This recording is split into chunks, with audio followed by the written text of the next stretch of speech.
அடுத்து சேலம் மாவட்டம் ஓமலூர் அடைக்கனூர் கிராமத்தைச் சார்ந்த கமலக்கண்ணன் திவ்யதர்ஷினி தம்பதிகள் திருமணமாகி 3 ஆண்டுகள் குழந்தை பேர் இல்லாமல் நம்ம சேலத்து மகமாயை தேடி வந்து 2 அமாவாசை கும்ப படையல் பிரசாதம் வாங்கி சாப்பிட்டு அதிலிருந்து 3வது மாதம் கருத்தங்கி அழகான ஆண் குழந்தையை ஈண்டெடுத்து நம்ம ஆலயத்துக்கு தேங்காய் பழம் பூமாலை பட்டு வஸ்திரம் சாத்தி அவங்க வேண்டுதல் கடனை செலுத்திட்டு துலாபாரத்திலையும் இடைக்கட காணிக்க செலுத்தி வேண்டுதல் கடனை செலுத்திட்டு உங்க முன்னாடி சாட்சியா நின்றுட்டு இருக்காங்க.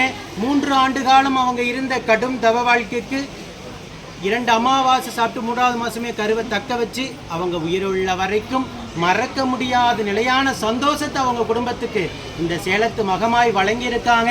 இந்த குழந்தை உடல் ஆரோக்கியத்தோடு வளர்ந்து இந்த சேலத்து மகமாய் எப்படி பேரும் புகழுமாக இருக்காங்களோ அதே போல் அங்கத்தில் கழுகுனி இல்லாமல் பேரும் புகழுமாக வளர்ந்து கல்வியில் சிறந்து விளங்கி அவங்க குடும்பத்தை கட்டி காத்து கரை சேர்த்துன்னு நான் வேண்டிக்கிறேன். இந்த வீடியோ பார்க்கின்ற பக்த கோடி பெருமக்களாகி நீங்களும் வேண்டிக்கங்க.